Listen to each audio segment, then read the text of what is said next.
பிரசித்தி பெற்ற நாமக்கல் நரசிம்மர் கோவிலில் திடீரென 1000க்கும் மேற்பட்ட பக்தர்கள் குவிந்து தியானம் செய்த நிகழ்வு தற்போது பேசு பொருளாகியுள்ளது.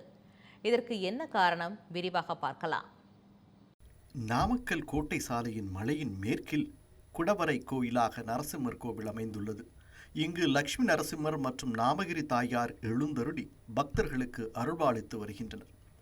இக்கோவிலில் உள்ள நரசிம்ம தீர்த்தத்தில் நீராடி தாயாரை பூஜித்தால் சகல செல்வங்களும் பெருகி பில்லி சூனியம் போன்றவை விலகும் என்ற நம்பிக்கை பக்தர்கள் மத்தியில் உள்ளது.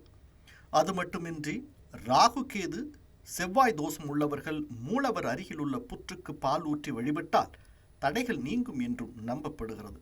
இந்த நிலையில் மார்கழி மாதம் முதல் நாளான இன்று நரசிம்மர் கோவிலில் எப்போதும் இல்லாத அளவிற்கு பக்தர்கள் கூட்டம் அலைமோதியது.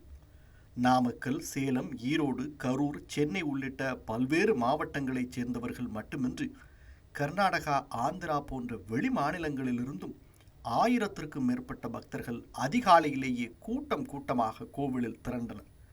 சூரிய உதயத்திற்கு பிறகு அவர்கள் அனைவரும் கோயில் வளாகத்தில் சுமார் 1 மணி நேரம் தியானம் செய்தனர். அதன் பிறகு லட்சுமி நரசிம்மர் மற்றும் நாமகிரி தாயாரை முண்டி எடுத்துக்கொண்டு தரிசனம் செய்தனர். இதனால் கூட்டத்தை கட்டுப்படுத்த முடியாத சூழல் ஏற்பட்டது.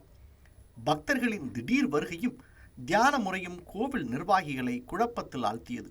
மார்கழி மாதத்தில் வழக்கமான பூஜைகள் மட்டுமே நடைபெறும் சூழலில் இவ்வளவு கூட்டம் எப்படி வந்தது, என்ன காரணம் என்பது அவர்களுக்கு புதிராகவே இருந்தது. பின்னர்தான் விஷயம் தெரிய வந்தது.